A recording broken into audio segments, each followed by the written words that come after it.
परंतु इस जीवन के बाद क्या होगा नहीं सोचते हैं। आज बहुत से लोग हर एक जगह, हर एक क्षेत्र में पिता लोग आज भ्रमित है, भटके हुए हैं और मारे मारे फिर रहे हैं। लोग बुद्धिमान हैं, समझदार हैं, पर फिर भी जिन चीज़ों को समझना चाहिए उन चीज़ों को नहीं समझ पा रहे हैं। प्रभु, आपने कई सारे आज लोग अपनी बुद्धि, अपनी समझ में गर्व करते हैं और घमंड करते हैं, परंतु आपने उन्हें बनाया, आपने सारी सृष्टि को बनाया। आप हर एक पेड़ पौधे, चांद, सूरज, तारे, जीव जंतु, हर एक प्राणी को तू बनाया है और प्रत्येक प्राणी को तू अपनी निर्धारित समय के अनुसार तू उन्हें आहार देता है। उनकी आयु को तू ध्यान रखता है, उनकी उड़ना, उनकी गिरना, उनकी बढ़ना, सब चीज़ों को तू जानता है। उसी प्रकार पिता तेरे लोगों के लिए हम धन्यवाद देते हैं जो तेरे नाम पर विश्वास करते, तेरे पास आते हैं और अपने जीवन तुझे समर्पित किए हैं पिता।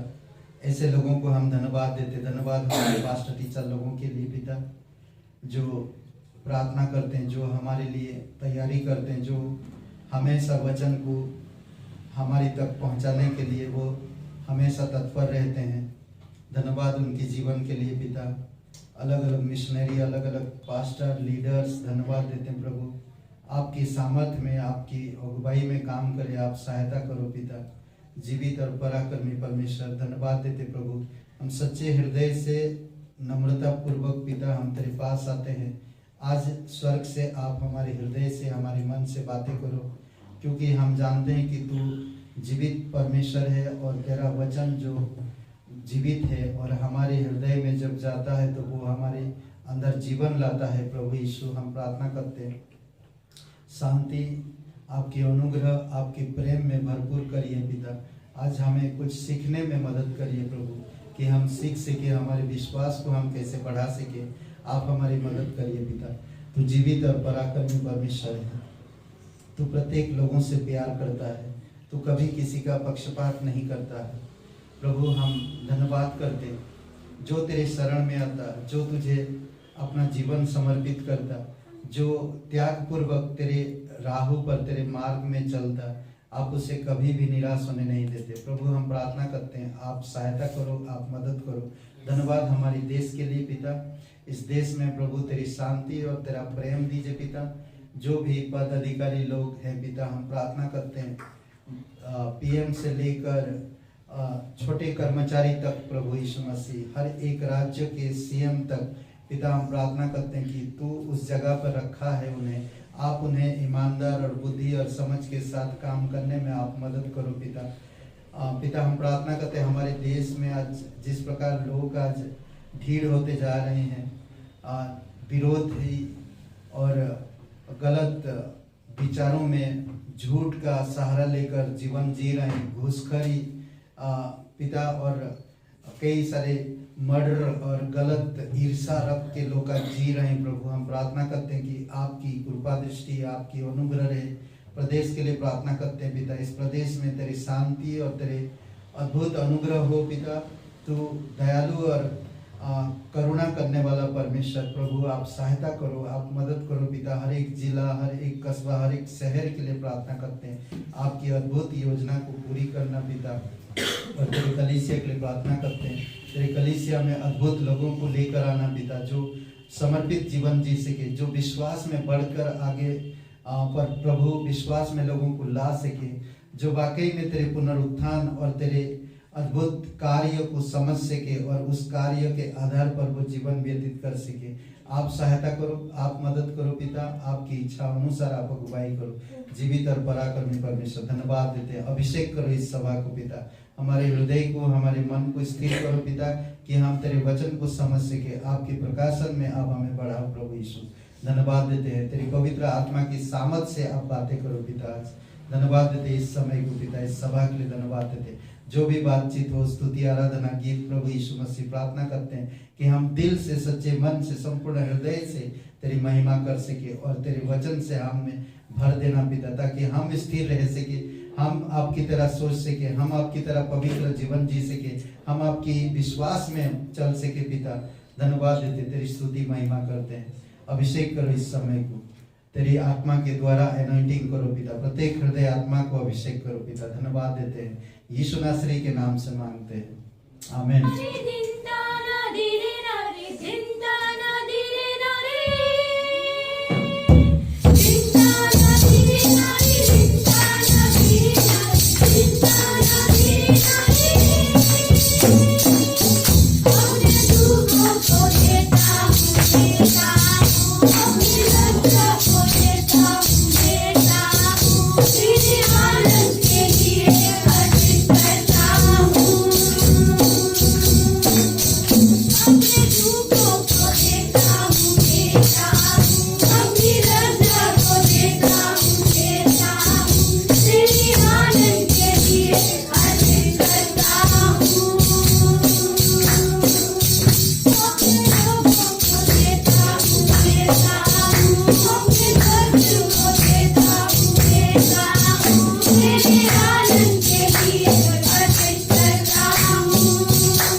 सच्चाई में स्थिर रहता है, तुझमें कोई झूठ नहीं है, ना कभी तू झूठ बोलता है। धन्यवाद देते प्रभु कि तू सच्चाई का परमेश्वर है, जो हमें सच्चाई में अगुवाई करता है। झूठ से तू घृणा करता है और झूठ जो बोलता है वो शैतान के संतान होते हैं। प्रभु धन्यवाद, ये सिद्धांत तू हमें सिखाता है ताकि हम सच्चाई में चल सके और हमारे समाज, हमारे देश, हमारे लोगों के बीच में हम सच्चाई को प्रकट कर सके और एक सच्चाई के इंसान बनकर तेरी महिमा कर सके। धन्यवाद देते पिता, तू सच्चा और जीवित परमेश्वर है। तुझमें कोई झूठ नहीं, तुझमें कोई बुराई नहीं, तुझमें कोई नफरत नहीं। धन्यवाद देते प्रभु यीशु, प्रत्येक तेरे लोगों को तू अगुवाई कर पिता, तेरे प्रेम में, तेरे सच्चाई में, तेरे धार्मिकता में, तेरे विश्वास में बढ़कर आगे तेरी महिमा कर सके पिता। धन्यवाद देते। आसमां के नीचे और धरती पर, आसमां के नीचे और धरती पर, सबसे ऊंचा है प्रभु यीशु तेरा नाम, सबसे ऊंचा है यीशु तेरा नाम, मुक्ति देता है प्रभु यीशु तेरा नाम, मुक्ति देता है प्रभु यीशु तेरा नाम, सबसे ऊंचा है प्रभु यीशु तेरा नाम, सबसे ऊंचा है प्रभु यीशु तेरा नाम, अनंत जीवन देता प्रभु यीशु तेरा नाम, अनंत जीवन देता प्रभु यीशु तेरा नाम, सबसे ऊंचा है प्रभु यीशु तेरा नाम, सबसे ऊंचा है प्रभु यीशु तेरा नाम,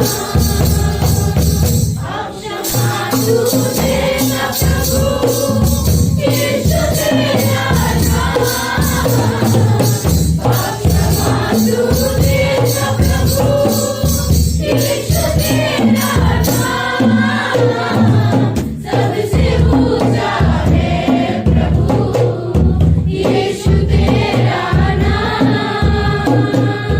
सबसे ऊंचा है प्रभु यीशु तेरा नाम, शांति देता है प्रभु यीशु तेरा नाम, शांति देता है प्रभु यीशु तेरा नाम,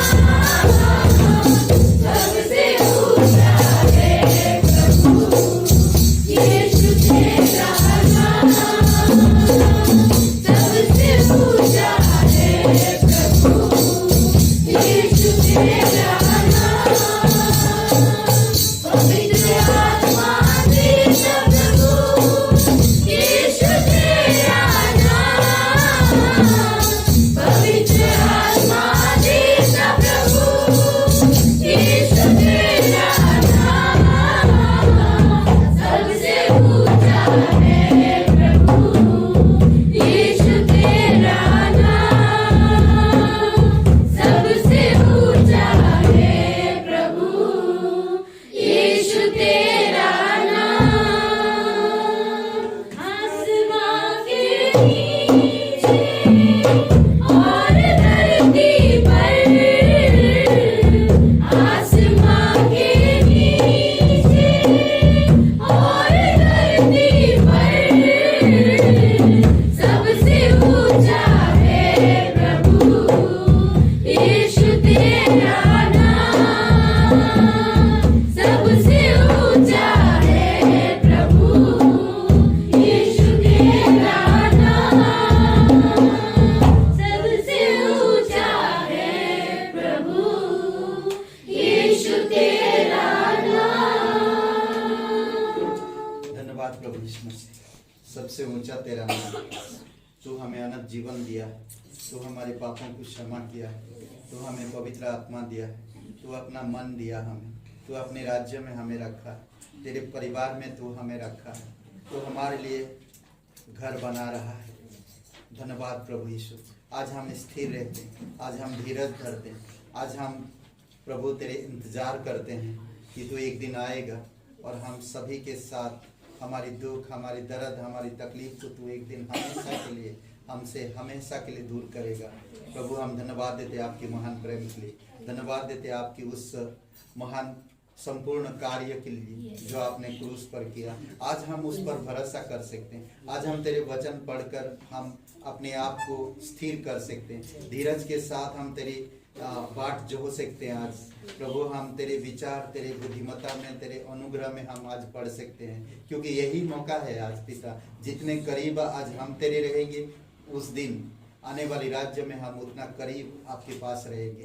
धन्यवाद देते प्रभु यीशु। अभिषेक करो इस सभा के पिता, तेरे चरणों पर रखते, तेरी दया और तेरी कृपा के अनुसार तू अगुवाई करो। धन्यवाद देते, प्रत्येक हृदय आत्मा को अभिषेक करो, यीशु मसीह के नाम से मांगते हैं, आमीन।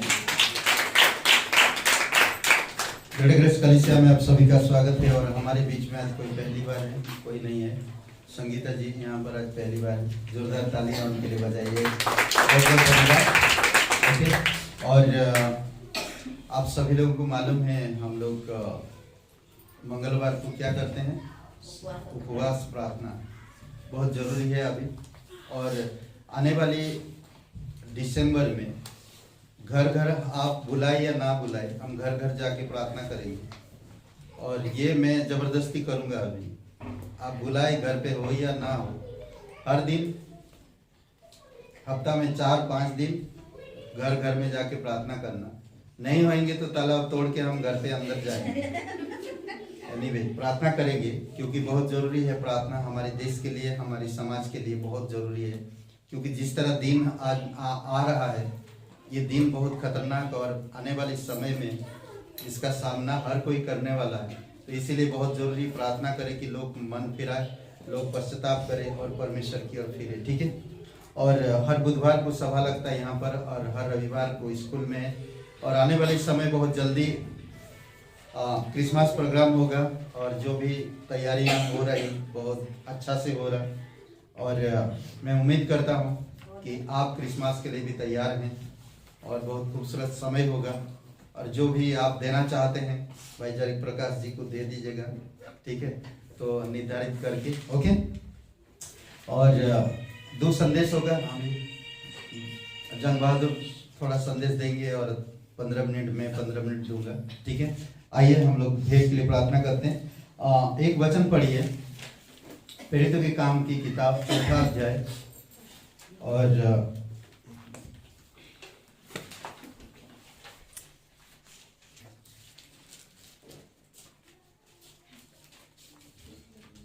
कोई पढ़िए 32 वचन 32। ओके। कैसे विश्वासी लोगों का जीवन था उस समय शुरुआती कलीसिया में, यहाँ पर अच्छा से दिया है। कोई एक जन पढ़ेगा 32, 33 और 35 तक। विश्वास करने वालों की मंडली एक चित्त और एक मन थी। यहाँ तक कि कोई भी अपनी संपत्ति अपनी नहीं कहता था, परंतु सब कुछ साझे में था। प्रेरित बड़ी सामर्थ से प्रभु यीशु के जी उठने की गवाही देते रहे, और उन सब पर बड़ा अनुग्रह था। उनमें कोई भी दरिद्र न था, क्योंकि जिनके पास भूमि या घर थे वे उनको बेच-बेचकर बिकी हुई वस्तुओं का दाम लाते और उसे प्रेरितों के पांव में रखते थे, और जैसी जिससे आवश्यकता होती थी उसके अनुसार हर एक को बांट दिया करते थे। ओके। प्रभु यीशु मसीह ने जब सुसमाचार प्रचार किए तभी एक चीज कहा, जिसका कोई भी इंसान दो स्वामी का सेवा नहीं कर सकता, परंतु एक में उसका मन लगा रहेगा ना, एक में बेर रखेगा तो एक में उसका मन लगा रहेगा। अगर आज हमारी प्रॉपर्टी इस धरती पर है तो हमारा मन उसी में लगा रहेगा, और जब हम इस धरती को छोड़कर जाएंगे तब भी हमारा मन लगा रहेगा। आई थिंक देख सकते हैं आप लूत का पत्नी के बारे में। उसने बहुत सारे प्रॉपर्टी बनाया था ना, सदम और गमोरा में, सदम और अमोरा में बहुत प्रॉपर्टी बनाया था। और परमेश्वर ने कहा कि तुम यहाँ से परिवार सहित, लूत अपनी पत्नी अपनी लड़कियों के साथ कहा कि तुम यहाँ से चले जाओ, क्योंकि ये शहर अब नष्ट होने वाला है। और लूत चला गया, परंतु उसका पत्नी कहा कि पीछे मुड़ के मत देखना। परमेश्वर ने कहा कि पीछे मुड़ के मत देखना, इस धरती, ये शहर का क्या होने वाला है, क्योंकि स्वर्ग से आग बरसेगा और ये पूरे शहर को नष्ट कर देगा।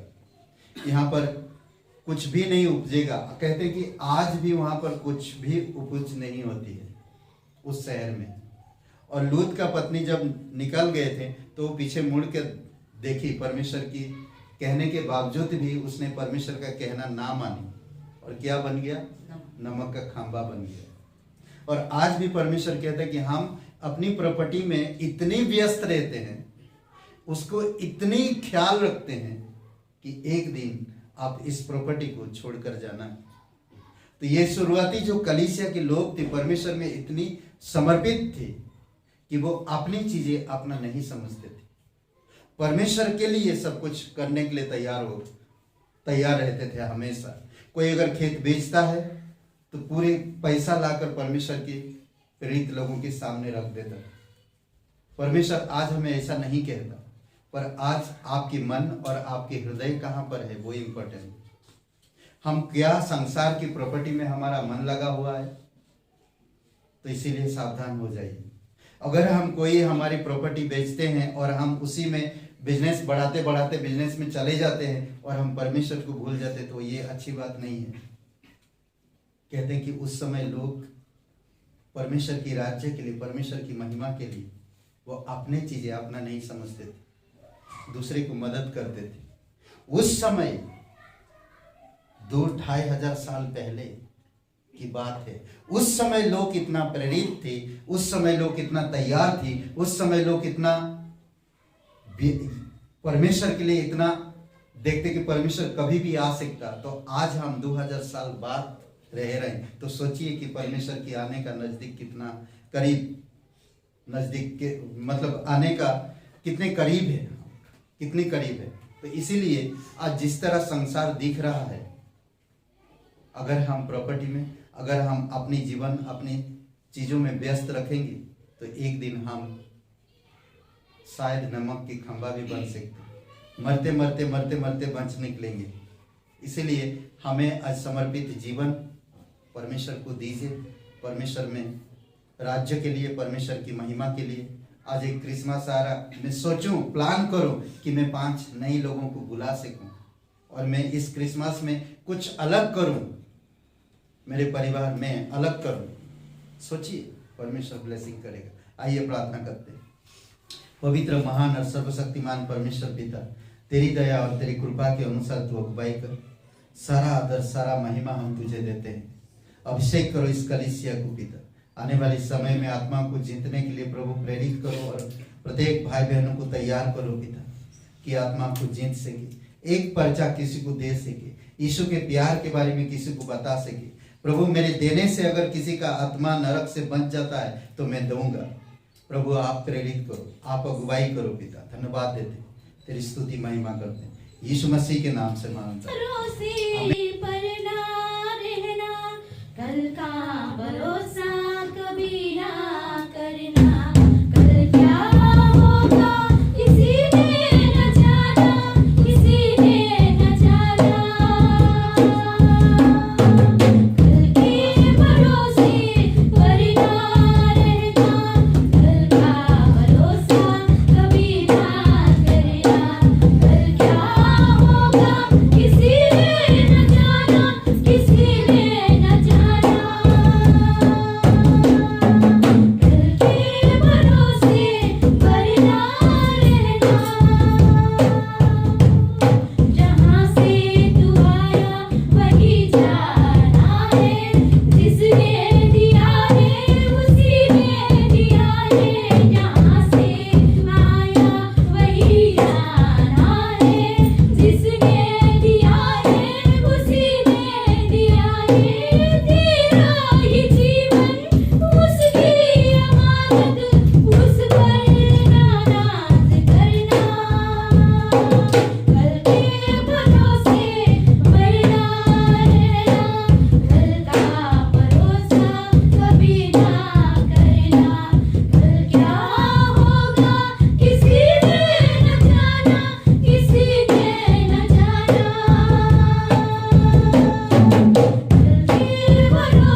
कि आपने मेरा आधा काम कर दिया। यही है आत्मा, जब काम करती है कि दो व्यक्ति अलग अलग जगह पर अगर एक ही काम एक ही प्रकार के सोचते हैं तो ये केवल पवित्र आत्मा ही करा सकता है, जैसा कि हमने कई बार सुना है। आज का मेरा टॉपिक सेम था कि नो टर्निंग बैक नाउ, अभी पीछे मुड़ना नहीं।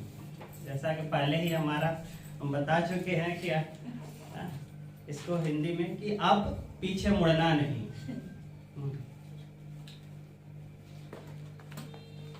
तो शैतान हमें पीछे मुड़ने के लिए बार बार विवश करता है। इसके लिए हम इसका सबसे पहले वचन मैं इब्रानियों और उसका 10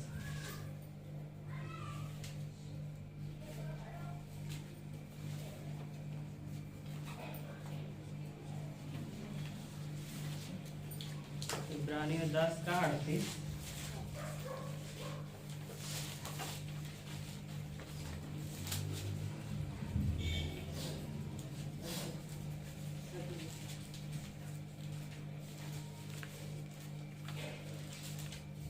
पर मेरा धर्मी जन विश्वास से जीवित रहेगा, और यदि वह पीछे हट जाए तो मेरा मन उससे प्रसन्न न होगा। यदि हम पीछे हट जाते हैं, यानी अगर हम टर्न बैक करते हैं, तो परमेश्वर हमसे, यहाँ पर लिखा है कि मेरा मन उससे प्रसन्न नहीं होता। जैसा कि हम लोगों ने जब पढ़ रहे थे तो हम लोग कहानी सुनते थे, यही लूत वाली कहानी, जो जेनेसिस यानी उत्पत्ति 19 के 26 वचन में इस प्रकार लिखा है लूत के बारे में कि वह पीछे मुड़ी। तो हम लोग कहानी सुनते थे कि अब छोटा बच्चा था, तो जब उसको यह पहली बार कहानी पता चली कि एक लूत की पत्नी थी जो पीछे मुड़ी और खंबा बन गई, तो वो बोलता है इसमें क्या है। और उसके बाद वो बोलता है कि मेरी मम्मी थी जो इसी तरह गली में जा रही थी और वो गाड़ी ड्राइव कर रही थी और पीछे मुड़ी और सामने वाले खंभे में टकराकर उनकी जान चली गई। तो ये होता है। तब उसको बात समझ में आई और वो फिर रोने लगा कि पीछे मुड़ना किस प्रकार खतरनाक हो सकता है। हम कहानी में सुन सकते हैं कि लूत की पत्नी खंबा बन गई, नमक का खंबा। इसी तरह शैतान हमें पीछे, मैं उत्पत्ति वही वचन 19 और 26 में आपके लिए पढ़ देना चाहता हूं फिर से।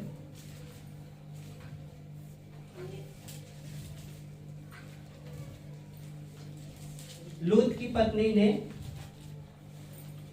जो उसके पीछे थी दृष्टि फेर के पीछे की ओर देखा और वह नमक का खंबा बन गई। अगर हम देखें तो लूत की पत्नी ने, जैसा कि मैं पहले भी बता चुका कि मेरा आधा काम तो सर ने पूरा कर दिया, कि क्या उसके पीछे रहा होगा, देखने का क्या रीजंस रहा होगा। कुछ उसका सामान रह गया होगा वहां पे, या उसका वहां पर बहुत दिनों तक रही, उससे उसका लगाव हो गया, इसलिए वो पीछे मुड़ के देखती है कि क्या होगा, हो रहा है पीछे। सब मेरा तो छोड़ के अब तो जा रहे हैं, कम से कम लास्ट बार देख लेते हैं।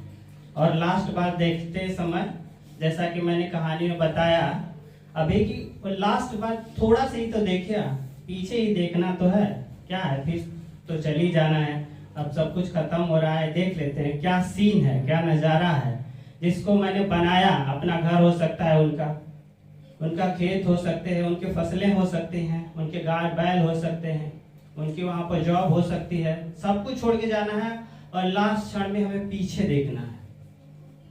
और उसके लिए आप उसकी दशा देख सकते हैं।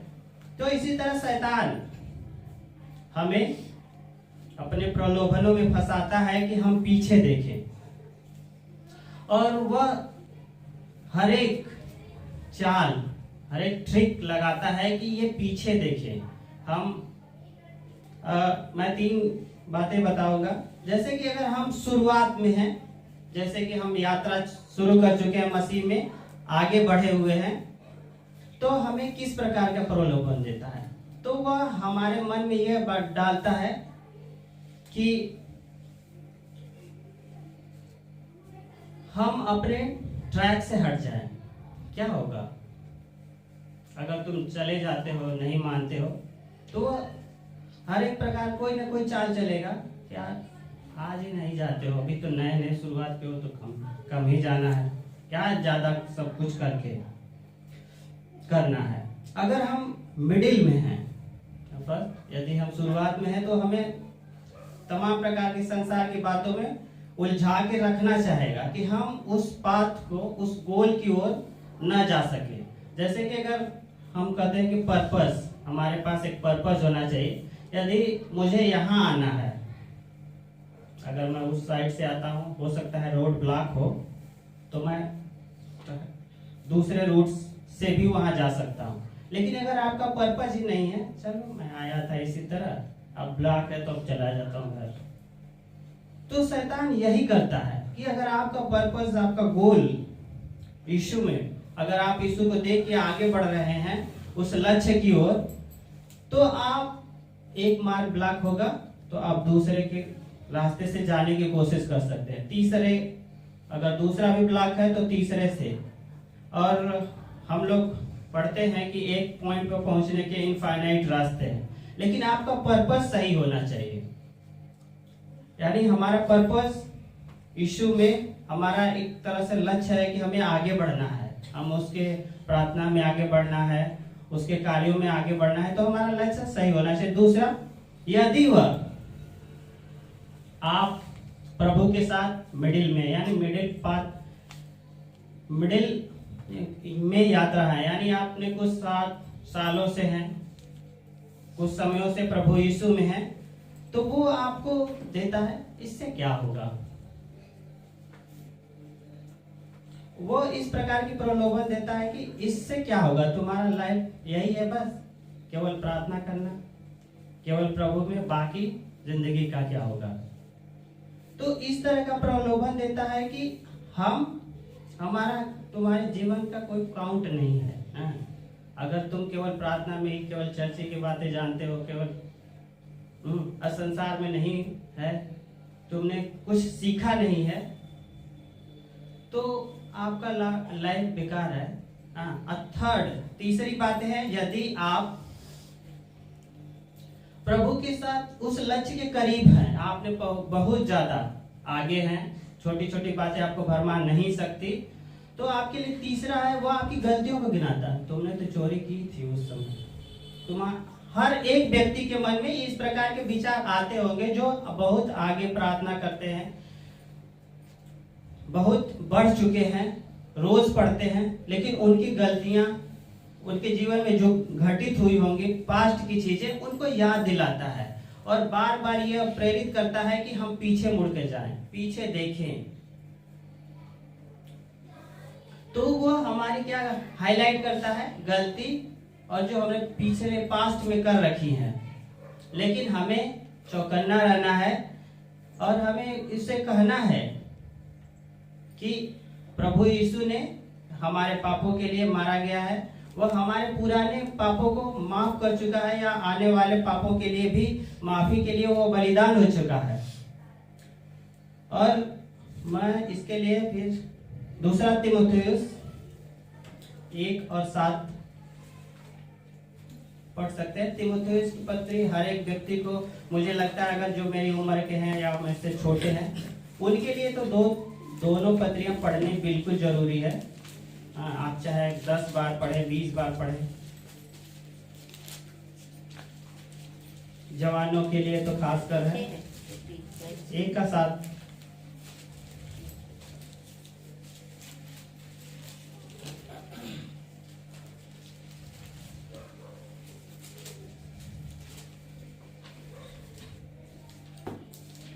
क्योंकि परमेश्वर ने हमें भय की नहीं, पर सामर्थ और प्रेम और संयम की आत्मा दी है। यहाँ पर हमें किसी चीज का भय नहीं है। जैसे कि लूत की पत्नी देखती है पीछे कि हमारा आगे क्या होगा, हम लोग ये देश तो छोड़ के जाने वाले हैं, यहाँ अब नहीं रहना होगा हमें। इस तरह की बातें हम देख सकते हैं। हमारे जीवन में भी इस तरह की बातें आती है कि यदि हम परमेश्वर कहता है कि यहाँ से चले जाओ, तो हो सकता है मेरा स्कूल हो जाना बंद हो, मेरी जॉब हो, यहाँ पर मुझे यहाँ बहुत लगाव है, और यदि परमेश्वर दूसरी जगह भेजना चाहता है तो मैं जाना नहीं चाहूँगा। जैसा कि नीनवे को भेज रहा था परमेश्वर एक दास को, वो फिर उनकी बातों को नहीं मानते हुए वो दूसरे जगह चला जाता है। फिर उस परमेश्वर को क्या क्या करना पड़ता है, उसको समुद्र में डाल दिया जाता है और लास्ट में वहां पर पहुंचता है, और उसका कंक्लूजन यही निकलता है कि परमेश्वर कहता है कि एक पेड़ होता है रेगिस्तान में, वहां पर उगता है, उसको छाया देता है, और उसके बाद जब मुरझा जाता है तो वो बहुत गुस्सा हो जाता है कि एक ही पेड़ था, ये भी समाप्त हो गया। अब कोसने लगता है। तो परमेश्वर यही बोलता है कि यदि तुम इस पेड़ को जो एक दिन में बढ़ा और एक दिन में खत्म हो गया, इतना प्रेम कर सकते हो, तो मैं मनुष्यों को जो बनाया हूँ उससे हमारा कितना लगाव है, मैं उनको क्यों नष्ट करूंगा। तो हमारा यह जब भी हमारे विरोध में कोई बोलता है या कोई कुछ काम करता है, तो हमें व्यक्ति को नहीं बोलना है। हम शारीरिक, क्योंकि कुरिन्थियों 2:10 और उसका 3 से आगे हम देखते हैं कि बोलता है कि हमारा यह हम शरीर, यद्यपि हम शरीर में हैं, फिर भी शरीर के अनुसार नहीं लड़ते, क्योंकि हमारे लड़ाई के हथियार शारीरिक नहीं पर गढ़ों को दाह देने के लिए परमेश्वर के द्वारा सामर्थी हैं। इसलिए हम कल्पनाओं का और एक ऊंची बात का जो परमेश्वर के विरोध में उठती है खंडन करते हैं। मुझे वो अच्छा वचन काफी लगता है, मैं फिर पढ़ देना चाहता हूँ पूरा। 3 से आगे 6 तक हम पढ़ेंगे, क्योंकि दूसरा कुरिन्थियों 3:10 यहाँ पर लिखे है, क्योंकि यद्यपि हम शरीर में चलते हैं तो भी शरीर के अनुसार नहीं लड़ते, क्योंकि हमारी लड़ाई के हथियार शारीरिक नहीं पर गढ़ों को ढा देने के लिए परमेश्वर के द्वारा सामर्थी हैं। इसलिए हम कल्पनाओं का और हर एक ऊंची बात का जो परमेश्वर की पहचान के विरोध में उठती है खंडन करते हैं, और हर एक भावना को कैद करके मसीह का आज्ञाकारी बना देते हैं।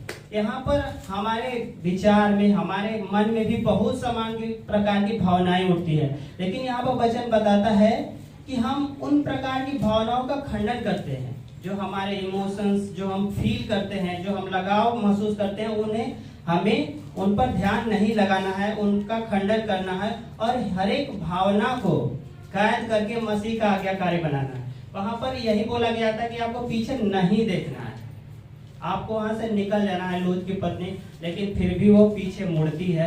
उसी तरह मैंने कहानी में बताया कि यदि आप ड्राइव करते हैं तो आपको पीछे नहीं मुड़ना है, लेकिन फिर भी हम पीछे देख लेते हैं, और इसका खामियाजा भी हमें भुगतना पड़ता है।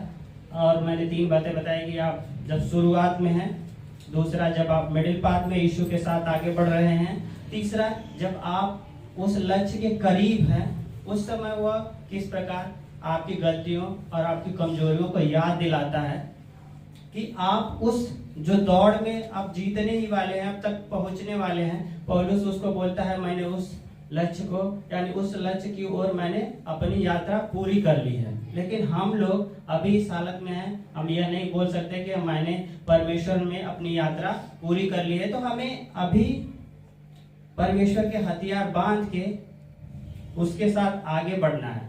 और छठा, और तैयार रहते हैं कि जब तुम्हारा आज्ञा पालन पूरा हो जाए तो हर एक प्रकार के आज्ञा उल्लंघन को दंडित करे। हमें परमेश्वर यही चाहता है कि हम इन सब बातों को छोड़ते हुए आज्ञा पालन को पूरा करें, तब जाके शैतान जो आज्ञा उल्लंघन करवाता है या करने वाला है उसको दंडित किया जाए। इसके लिए मैं धन्यवाद आज के लिए, थैंक यू।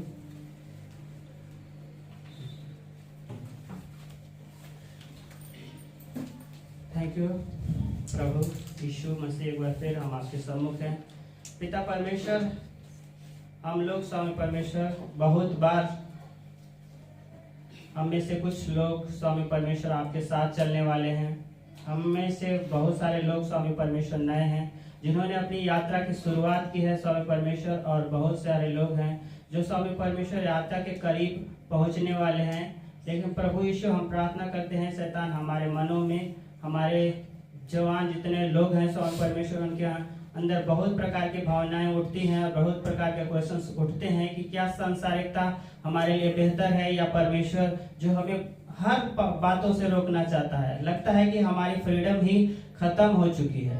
लेकिन प्रभु यीशु, क्योंकि आपका वचन बताता है कि रूल्स और रेगुलेशंस हमारी स्वतंत्रता के लिए बनाए गए हैं, क्योंकि यदि रूल्स नहीं होगा स्वामी परमेश्वर तो यहाँ पर हमारे लिए मार झगड़ा लड़ाई ये सब बढ़ती जाएंगे। हे राजाओं के राजा प्रभु यीशु, हम प्रार्थना करते हैं कि आपके नियम सिद्ध और स्वामी परमेश्वर सच्चे हैं, और हमारे लिए स्वामी परमेश्वर, हम सब के लिए स्वामी परमेश्वर बेहतर है।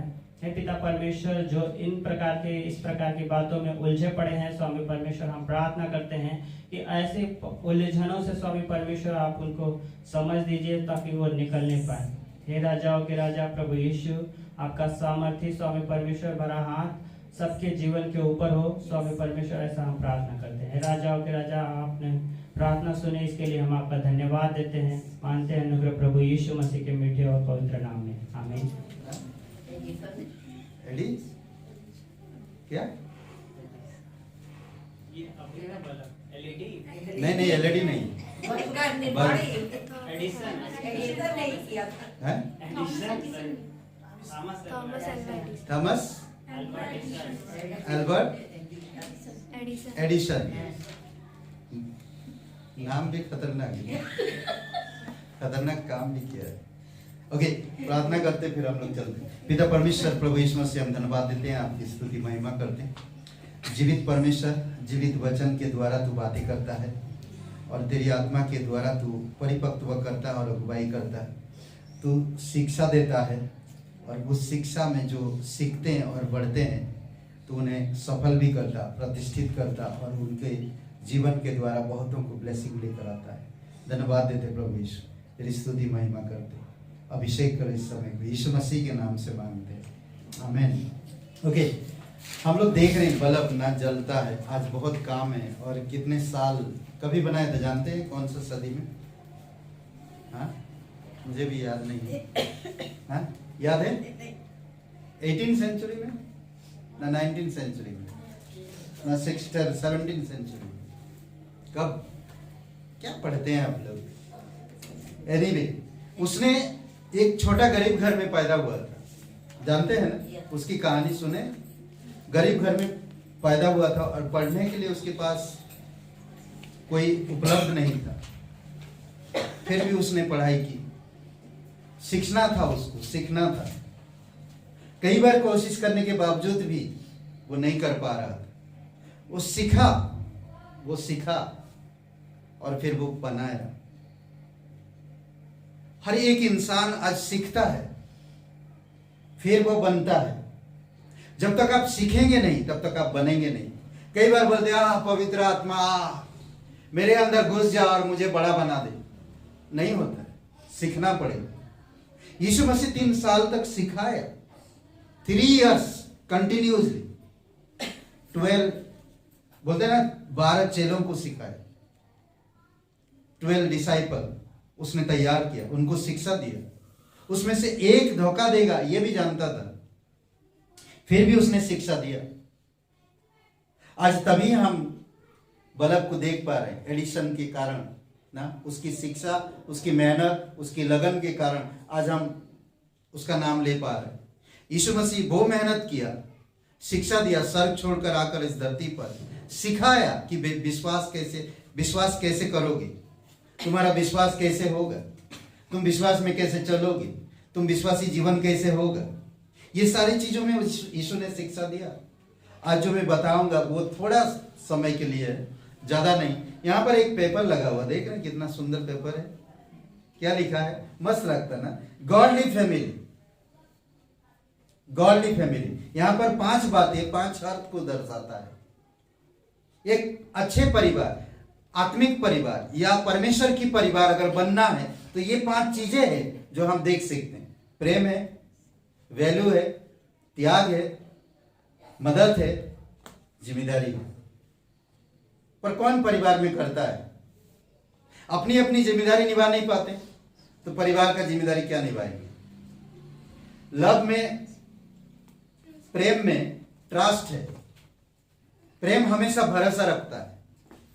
अगर मुझ में प्रेम है तो मैं भरोसा रखूंगा।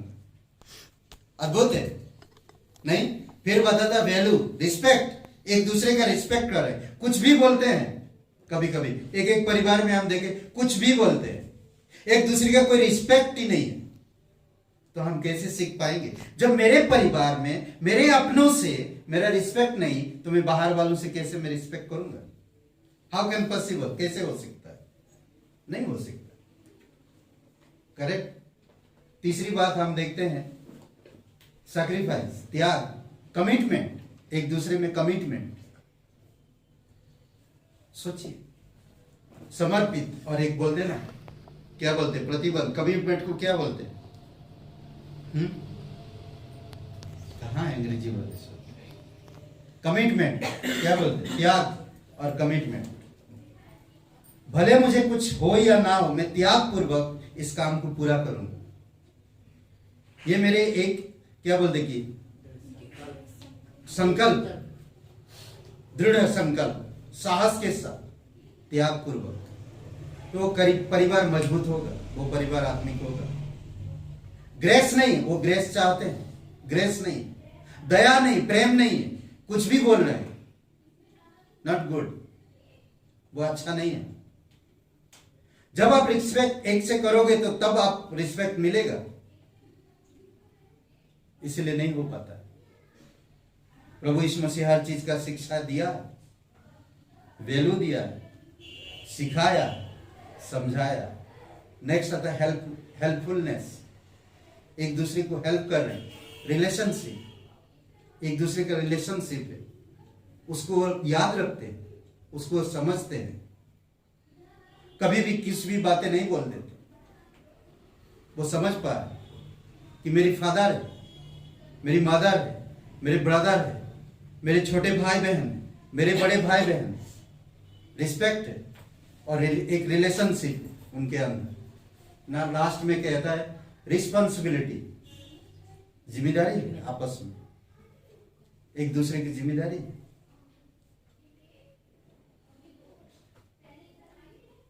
जब जिम्मेदारी मैं खुद करूंगा तभी तो मेरे प्रेम, परमेश्वर का प्रेम मेरे अंदर दिखेगा।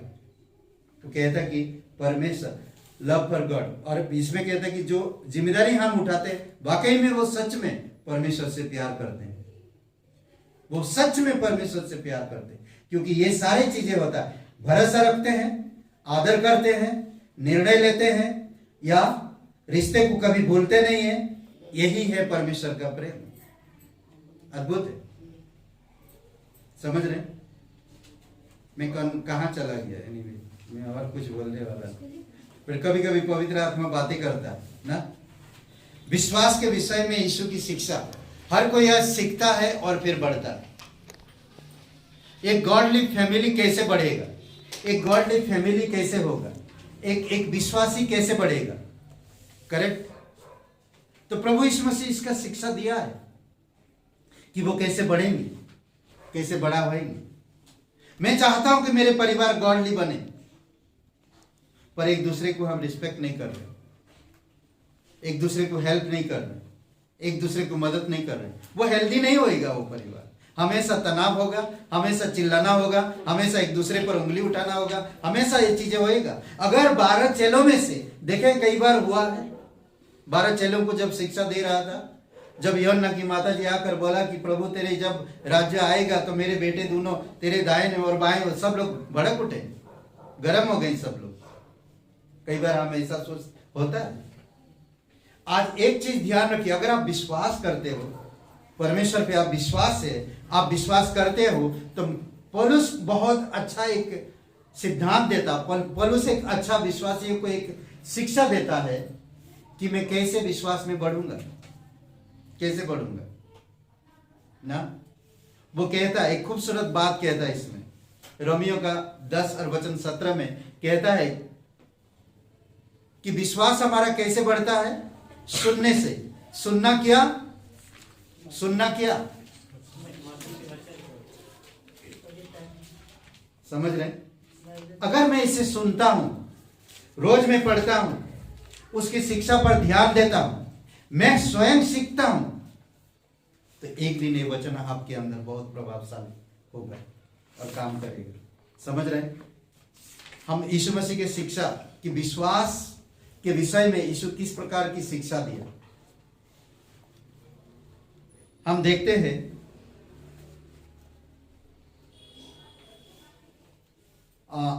मत्ती का 9 अध्याय में 12 साल से लहू बह रही थी एक औरत, 12 साल से। वो सुनी थी कहीं पर यीशु मुर्दों को जिंदा कर रहा, बीमारियों को ठीक कर रहा, वो सुनी थी ना। ये 12 साल से उसने तकलीफ में है। आज उसके मोहल्ले वाले सब कहते हैं ये अशुभ है, इसको देखकर कभी कहीं मत जाना। सब लोग अशुभ मान रहे हैं उसको, समझ रहे? और ये औरत, ये स्त्री पीछे से छुप के क्यों जा रही? क्योंकि लोगों के सामने देखना आना नहीं चाहिए, इसलिए वो छुप के से जा रही और यीशु को जाके छू देती है और उसी क्षण वो ठीक हो जाती है। यीशु घूमकर देखता है कि मुझे किसी ने छुआ है, क्योंकि उससे सामर्थ निकला है, उससे सामर्थ निकला है। और वो स्त्री कांपते हुए, डरते हुए, स्त्री ने कहा कि मैंने, वचन 22 कोई जोर से पढ़िए, मत्ती का 9:22। यीशु ने फिरकर उसे देखा और कहा, पुत्री ढाढ़स बांध, तेरे विश्वास ने तुझे चंगा किया है। अतः वह स्त्री उसी घड़ी चंगी हो गई। ओके, क्या कह रहा? यीशु ने मुड़कर, यीशु के बारे में वो सुनी थी कहीं पर, तब किसी के द्वारा, हो सकता कहीं नीचे बातें कर रहे हैं, वो घर से खिड़की से सुनी थी यीशु के बारे में। मोहल्ले में कई सारे लोग, हो सकता है यीशु के बारे में सुनी थी। सोचिए। और फिर वो यीशु के पास जाती है और यीशु को स्पर्श करती है, और यीशु जब उसे यीशु पूछता है कि मुझे किसी ने छुआ, वो डरती हुई, कांपते हुए, कहानी पढ़िएगा बहुत खूबसूरत है, डरती हुए, कांपते हुए यीशु के सामने खड़ा होकर, सबके सामने खड़ा होकर वो कह रहे कि मैंने छुआ, प्रभु मैंने छुआ है। तब यीशु ने कहा, तो इतने लोगों की नापरवाह करते हुए तूने अपने आप को प्रकट किया। वो ठीक हो गई, वो चुपके से घूंघट डाल के या मुंह छुपा के वो चली जाती, अपने घर में जाकर खुशी आनंद मनाती ना, मगर ऐसा नहीं की उसने वहां पर ओपन की कि यीशु मैंने छुआ। आप सब लोग आपस में बात कर रहे होंगे, अरे ये तो वही लड़की है ना जो 12-13 साल से बीमार पड़ती है, सब लोग बात कर रहे होंगे। यीशु ने कहा वहां पर, उससे कहा, यीशु ने मुड़कर उससे देखा और कहा, पुत्री साहस रख, तेरे विश्वास ने तुझे चंगा किया। साहस रख, तेरे विश्वास ने तुझे चंगा किया। वह स्त्री उसी घड़ी चंगी हो गई और वो चली गई। सुनने से विश्वास बढ़ता है, सीखने से विश्वास बढ़ता है। यीशु की शिक्षा पर ध्यान दो, उसने क्यों शिक्षा दिया, क्यों बताया। और हम देखते हैं मरकुस का 9:23 में, यहां पर एक यीशु ने उससे कहा, क्या यदि तू कर सकता है? एक पिता है जो यीशु के बारे में सुना है, यीशु के पास अपने बेटे को लाया है, तो उस बेटे के अंदर दुष्ट आत्मा है। कभी कभी वो उसको मरोड़ देता है, उसको रोगी बना देता है, उसके मुंह से फेन निकलता है, वो चिल्लाता है, वो फीट हो जाता है, गिर पड़ता है, उसकी मुंह टेढ़ा हो जाते हैं, उसकी हाथ पैर अकड़ जाते हैं पूरी तरह से। और वो पिता अपने बेटे का हालत देखकर बर्दाश्त नहीं कर पाता है, कैसे उसको ठीक करूं, कहां मैं लेकर जाऊं। यीशु के बारे में सुन, यीशु के पास आकर कहता है वो, कोई पढ़ेगा 22 और 23 वचन। 22 वचन पढ़िए और 23, मरकुस का 9 अध्याय। उसने इसे नष्ट करने के लिए कभी आग और कभी पानी में गिराया, परंतु यदि तू कुछ कर सके तो हम पर तरस खाकर हमारा उपकार कर। ओके, क्या कह रहे हैं यहाँ पर पिताजी ने? यदि तू कुछ कर सकता है तो हम पर तरस खा और कुछ उपाय कर। तब यीशु कहता है, यीशु ने उससे कहा क्या? यदि तू कर सकता है तो कर सकता है। विश्वास करने वालों के लिए सब कुछ संभव है। जो विश्वास करते हैं, जो सीखते हैं, जो भरोसा रखते हैं, वो उनके लिए सब कुछ संभव है। समझ रहे? आज मैं प्रार्थना करने के लिए कांपता हूं, आज मैं प्रार्थना करने के लिए डरता हूं, क्योंकि मैं सीखता नहीं हूं। एक व्यक्ति को कहेंगे मेरा एड्रेस बता दो, तो वो नहीं बता सकता। या तो आपको वो घुमाएगा या तो आपको वो बहाना करके निकल जाएगा, क्योंकि वो नहीं जानता कि इसमें क्या लिखा हुआ, क्योंकि वो सीखा नहीं, कभी शिक्षा लिया नहीं कभी। हमारे मसीह जीवन भी यही हालत होता है। ये नहीं जानता कि यीशु कौन है, यीशु क्या कर सकता, यीशु कैसे कर सकता। तभी यीशु मसीह कहता है, सुनो, विश्वास करने वालों के लिए सब कुछ संभव है, सब कुछ संभव है। सोचिए, जो विश्वास करता है उसके लिए संभव है सब चीजें। आमीन। कितनी खूबसूरत बात है। प्रभु यीशु मसीह उसके पिताजी से कहता है और उस लड़के को ठीक करता और वो ठीक हो जाता है। शैतान को वहां पर डांटता है और शैतान उसके अंदर से निकल जाता है। सोचिए, लूका का 7 और वचन 3 में सूबेदार का विश्वास, इसने भी सुना है और इतनी लंबा सफर त्याग करके यीशु के पास आ रहा। क्यों? क्योंकि उसका एक कर्मचारी है, उसका एक दास है, बीमार है। उस दास के लिए जो उसके साथ काम करता, इतना दूर लंबा सफर त्याग करके यीशु के पास आता है। सोचिए, उसने सुना यीशु के बारे में, वो देखा कि मेरा दास काफी दिनों से बुखार में है, काफी दिनों से तकलीफ में है, काफी दिनों से परेशान है। तो उसने उठाया अपना सवारी और चल दिया यीशु के तरफ। यीशु के पास आकर कहता, खूबसूरत बात, मुझे बहुत अच्छा लगता, इतना बड़ा अधिकारी है, यीशु के पास आकर चरणों पर गिरकर कहता कि हे प्रभु, मेरे दास बीमार है, आप उसे ठीक करो। यीशु मसीह कहता, मैं तेरे घर आऊं? बोलता, नहीं, इस योग्य मैं नहीं हूं प्रभु कि तू मेरे घर पर आए। इस योग्य नहीं हूं मैं कि यीशु तू मेरे घर आए, पर तू अगर यहीं से कह दे तो मेरा दास ठीक हो जाएगा। क्योंकि मैं भी एक पराधीन इंसान हूं, जिससे कहता हूं कि जा, वो जाता है, और जिससे कहता आ, वो आता है। तो तू भी कह दे, यहीं से तेरा वचन कह दे कि वहीं से वो ठीक हो जाएगा। कितना बड़ा विश्वास है। सिर्फ सुना था, कभी यीशु के पीछे नहीं चला, कभी यीशु के बारे में नहीं जानता, सुना था यीशु की शिक्षा के बारे में, उस भरोसा से आया। आज हमें विश्वास के साथ यीशु के पास आना है। जब हम यीशु के साथ पास आते हैं विश्वास के साथ, तब यीशु ब्लेसिंग करता, तब हमें उपाय बताता, तब हम पर तरस खाता, तब हम पर जो परिस्थिति है हमारी उसको बदल देता। तो हम देखते हैं कि वो चला जाता और आधा रास्ता में जाता है, और वहां से अपने घर से उस कोई व्यक्ति आता है और कहता कि तेरा दास ठीक है। तो उससे पूछता कि किस वक्त हुआ? ऐसी इतनी समय पर, जिस समय यीशु ने कहा जा तेरे दास ठीक है, उसी समय वो वहां ठीक हो गया। अद्भुत है ना?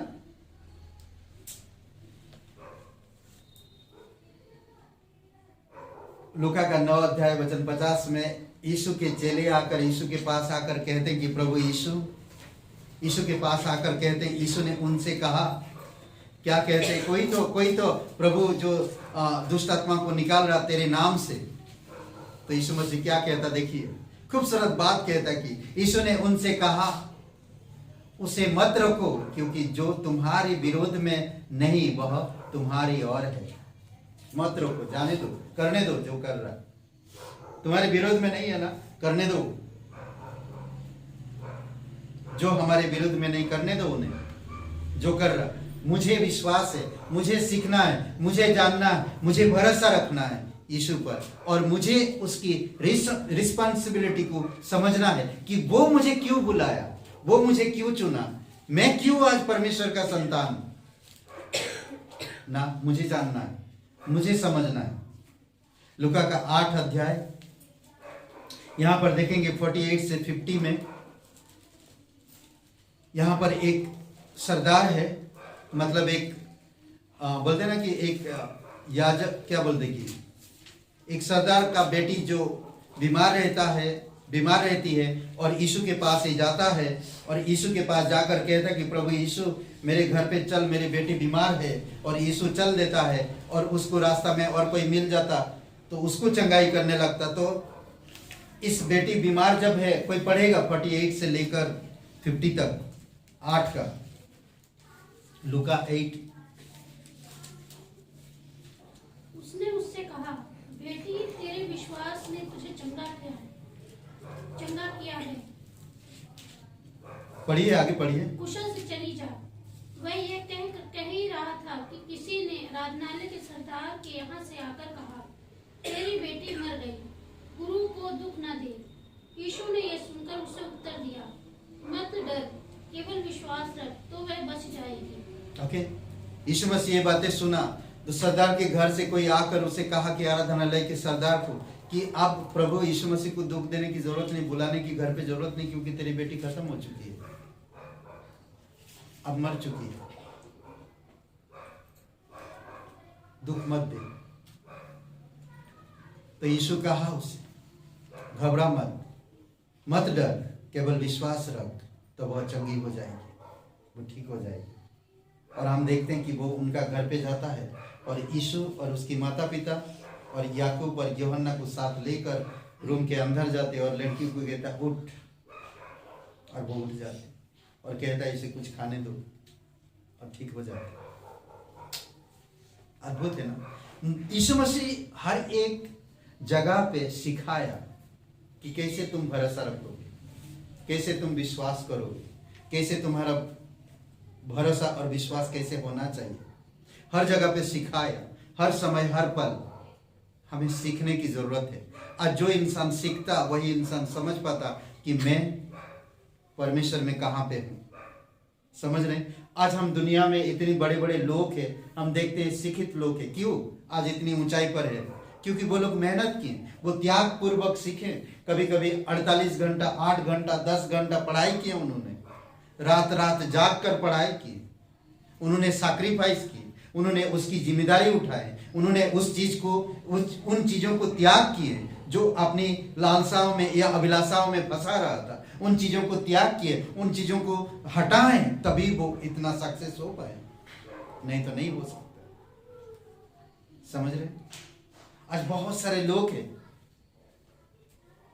जो आज हम ऊंचे पर स्थानों पर देखते हैं दुनिया में।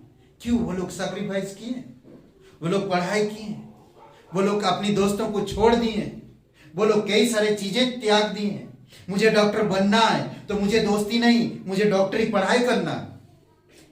समय दिए, समय को उन्होंने बर्बाद नहीं किए, शिक्षा में समय दिए, वो सीखें तभी वो उस ऊंचाई पर पहुंच पाए। आज अगर हमें प्रभु सब कुछ दे रहा, सिखा रहा, तो हमें सीखना चाहिए, ऊंचाई के तरफ नहीं, मुझे सीखना चाहिए नम्रता पूर्वक। तो प्रभु यीशु मसीह कहता है जो छोटा बनेगा, छोटा बनकर सीखेगा तो मैं उसको शिरोमणि बनाऊंगा। यशायाह का 58 और वचन 14-15 में कहता, 13-14 में, जो उसकी आज्ञा मानता, जो उसकी विधि पर चलता, जो उसकी सप्त दिन यानी कि रविवार का दिन उसको अपनी इच्छा पूरी ना करके परमेश्वर की इच्छा पूरी करता, वो परमेश्वर कहता कि उस व्यक्ति को जिस देश में, जिस जगह पर रहता है, वो उस जगह पे वो ऊंचाई पर लेकर जाएगा। वो परमेश्वर की वचन कहता है। अद्भुत बात है। लूका का 18 अध्याय में एक राजा हम देखते हैं जो किसी का न्याय नहीं करता, कभी किसी का न्याय नहीं चुकाता। वो राजा हमेशा स्थिर है, कभी किसी का न्याय नहीं करता, परंतु एक आकर उसे नाक पे दम कर दिया। लूका का 18 अध्याय वचन 8 में कहता कि उसने उसका न्याय चुकाया। एक विधवा औरत आकर हर दिन दरवाजे के पास या गेट के पास आकर कहा कि हे राजा मेरा न्याय करो, हे राजा मेरा न्याय करो, हे राजा मेरा न्याय करो, हे राजा मेरा न्याय करो, हे राजा मेरा न्याय करो। राजा तंग आ गया, तंग आकर कहा कि मैं इसका न्याय करूंगा। समझ रहे? और राजा ने न्याय किया। आज अगर मैं कहूंगा रोज मैं परमेश्वर की वचन सीखना है, मुझे सीखना है, मुझे सीखना है, जरूर सीखेंगे एक दिन। समझ रहे? सीखने के साथ साथ अभिलाषाओं को त्यागना, सांसारिक वस्तुओं को त्याग, बहुत सारे ऐसे चीजें हैं जो हमें हो। एक परिवार में कमिटमेंट, सैक्रिफाइस, सब चीजें वैल्यू होता है। सोचिए तो वो गुड परिवार, हेल्दी परिवार हो पाता है? नहीं, मुश्किल है।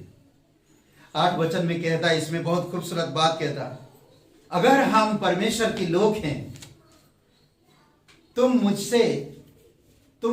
मैं तुमसे कहता हूं कि जब कि वह उनका न्याय शीघ्र करेगा, फिर भी मनुष्य का पुत्र जब आएगा तो क्या वह पृथ्वी पर विश्वास पाएगा?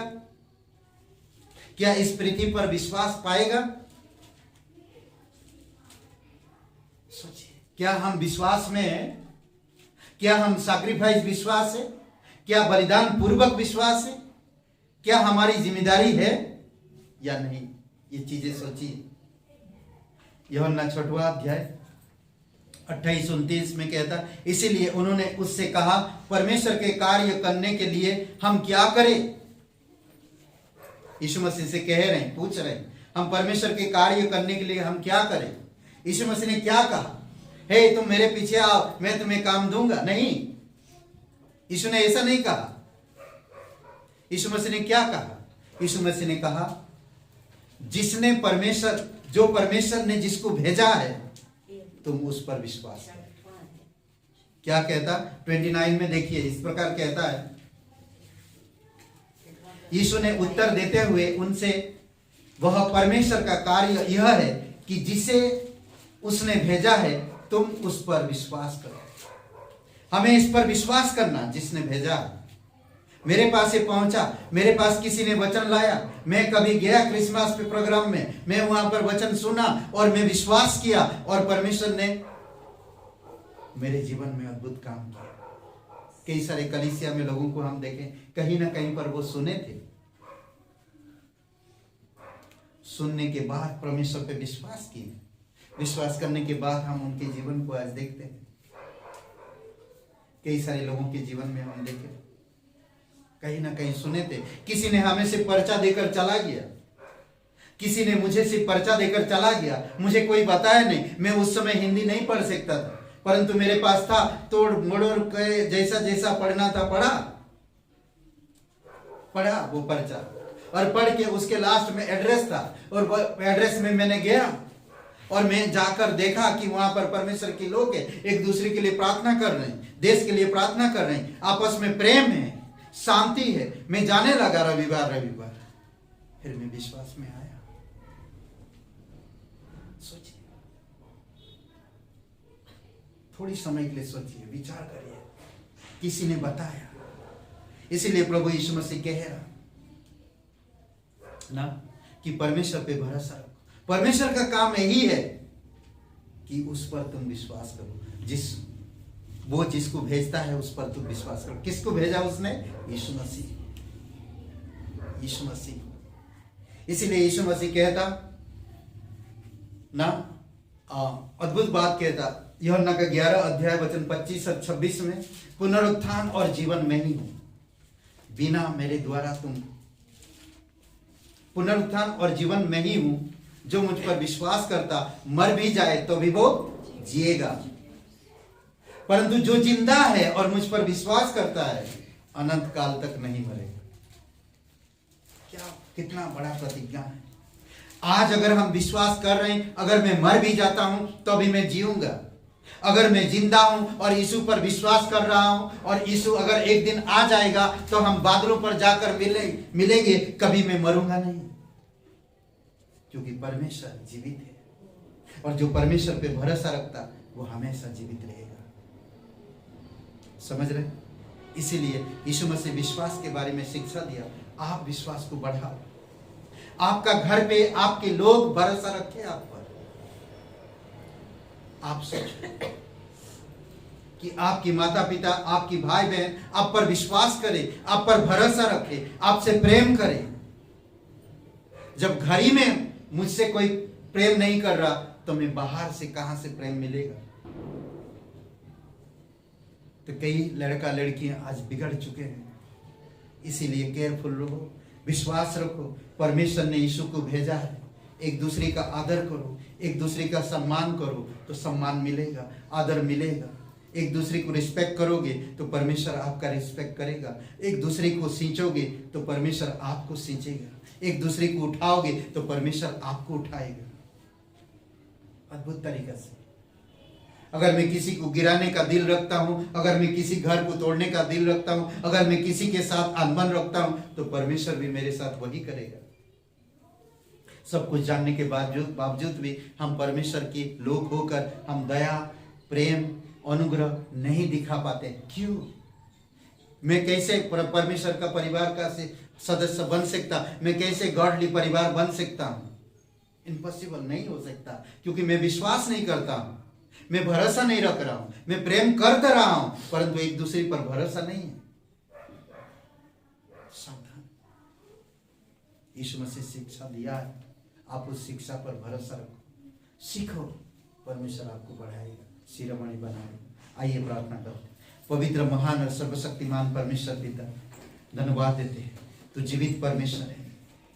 कोई भाई बहन कभी विश्वास नहीं किए, आप आज आपके पास मौका है, आप विश्वास कर सकते हो, आप परमेश्वर को आदर दे सकते हो, आप अपना विश्वास देकर अपने जीवन को बचा सकते, नरक से, पापों से, शैतान से और अंधकार की साम्राज्य से।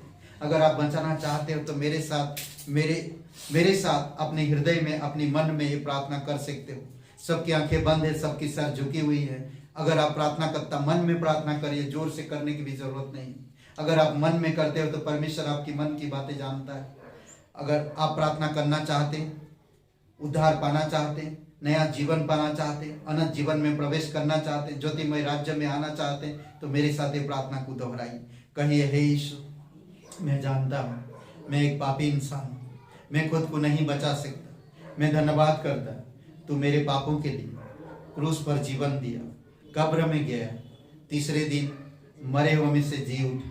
मैं इस बात पर यकीन करता, भरोसा रखता कि तू मेरे लिए अपना प्राण दिया, मेरा सारा धन अपने ऊपर लेकर तू बलिदान हुआ। हे यीशु, मुझे माफ करिए, मेरे हृदय में आइए, मुझे नया जीवन दीजिए। मैं जानता हूँ तू पवित्र परमेश्वर का एकलौता पुत्र प्रभु यीशु नासरी मेरा उद्धार करता, मेरा मुक्तिदाता। मुझे क्षमा करिए यीशु के नाम से, आमीन। यीशु है सच्चा गड़रिया, हम उसकी भेड़ें हैं। हरी चराइयों में हमें चराता है। यीशु है सच्चा गड़रिया, हम उसकी भेड़ें हैं। हरी चराइयों में हमें चराता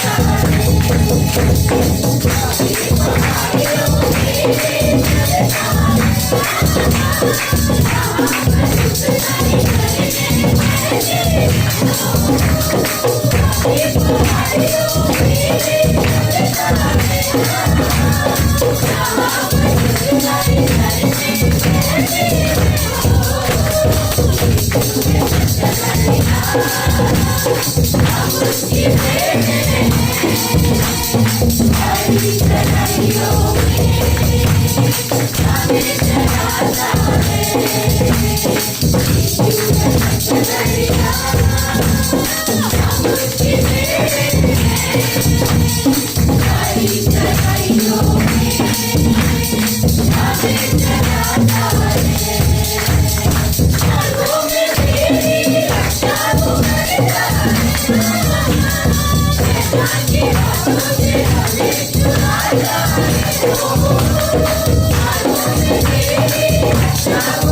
हालेलुया। पिता परमेश्वर, हम धन्यवाद देते, प्रत्येक लोगों को अभिषेक करो, सुरक्षित रखो पिता, उनके काम काज, उनके परिवार, उनकी पिता व्यक्तिगत जीवन में आप अगुवाई करो, शिक्षा में, आपकी शिक्षा में अगुवाई करो, सीखने की आत्मा दो पिता, प्रेरणा दो प्रभु यीशु, आत्मिक चीजों में बढ़ने में आप प्रत्येक लोगों को सुरक्षित रखो प्रभु।